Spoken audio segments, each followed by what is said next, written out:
कैसे कर पाते हैं इतनी कम उम्र और इतना बड़ा जिम्मेदार? ये कहने के लिए तो हो जाए गर्व के साथ कि हाँ, एक तीर्थ ऐसा भी है जहाँ दरबार निःशुल्क, जहाँ अर्जी निःशुल्क, जहाँ रुकना भी निःशुल्क और जहाँ पर दिन में 12 बजे से 2 बजे तक, रात्रि 8 बजे से 10 बजे तक भंडारा भी निःशुल्क। और है ऐसा तीर्थ सनातनियों में कि जहाँ पर आने वाली संपूर्ण चढ़ोतरी मठ मंदिर के नाम नहीं की जाती, अब तो गरीब बेटियों के विवाह में लगाई जाती।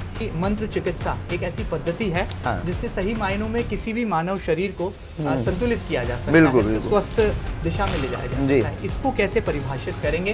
क्योंकि बड़े बड़े वैज्ञानिकों ने जब आपके श्रीमुख से ये बात सुनी तो कहीं ना कहीं एक विचारणीय पहलू जो है सामने आता है। बहुत सुंदर प्रश्न। पद्धतियां आदिकाल से आपके पास जो आपका जो प्रश्न है ये बहुत सुंदर प्रश्न है, नवीन प्रश्न है हमारे लिए। जीवन काल में कर्म आप बहुत कर रहे हैं पर फल नहीं मिल रहा, इसके लिए आवश्यकता है मंत्र चिकित्सा की। दवा करवा रहे हैं, दवा काम नहीं कर रही है, फिर आपको आवश्यकता है मंत्र चिकित्सा की। बहुत संकल्प को प्राप्त करने के लिए आप उत्साहित हैं और आपने पृष्ठभूमि तैयार कर रखी पर पृष्ठभूमि को पकड़ नहीं पा रहे हैं, तब आपको जरूरत है मंत्र चिकित्सा की। डॉक्टरों ने, वैज्ञानिकों ने, लोगों ने कह दिया, अब हमारे हाथ से बाहर बात है। वहां कोई अगर काम आता है उसका नाम मंत्र चिकित्सा, उसका नाम चमत्कार, उसका नाम कृपा, उसी का नाम सिद्धि, उसी का नाम वाक्य सिद्धि, उसी का नाम है साधना, उसी का नाम है तपस्या। कब आखिर पंडित धीरेन्द्र कृष्ण शास्त्री जी विवाह के सूत्र में बंधेंगे? हमने सुना कि कभी आप किसी कथावाचक के साथ विवाह की बात चलती है, कभी किसी के साथ, तो क्या इन बातों में सच्चाई है और क्या इस गृहस्थ जीवन की तरफ कभी कदम बढ़ाते नजर आएंगे बागेश्वर धाम सरकार? बिल्कुल, बहुत जल्दी गुरु आज्ञा लगी है, शादी करनी है, पर कब करनी है ये अभी तय नहीं, किसी के साथ अभी तय नहीं है। कोई ऐसा मनोभाव नहीं जहाँ माता पिता आज्ञा करेंगे जो मातृ पितृ सेवा के लिए उपयोगी होगी, और गुरु आज्ञा हमें तो लग गई है। आगे अभी तो राष्ट्र सेवा करने दीजिए, अकेले बहुत अच्छा आनंद आ रहा है, अभी इतनी जल्दबाजी नहीं है, बुढ़ापा आया नहीं है, अभी कुछ दिन जीवन चलेगा।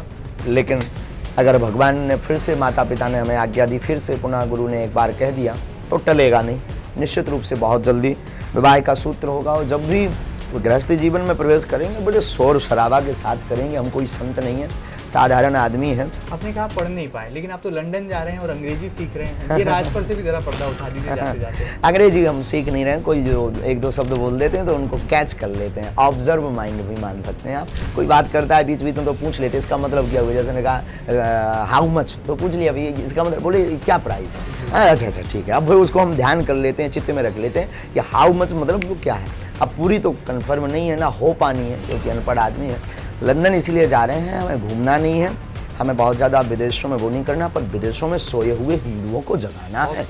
युवा संत हैं और मुझे ऐसा जो है ईश्वर ने अवसर दिया है कि मैं आपसे साक्षात्कार कर सकूं, सवाल कर सकूं।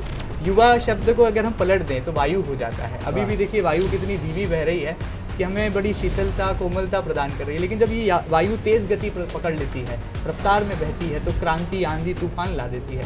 तो ये देश के युवाओं को क्या कहेंगे? कोई मार्गदर्शन देंगे, दिग्दर्शन देंगे, बताएंगे एक दिव्य रास्ता, ताकि वो अध्यात्म से जुड़े रहें और इस हिप हॉप वाली जो जनरेशन है उसको सही मायनों में रिलीजियस डायरेक्शन में ले जा सकें?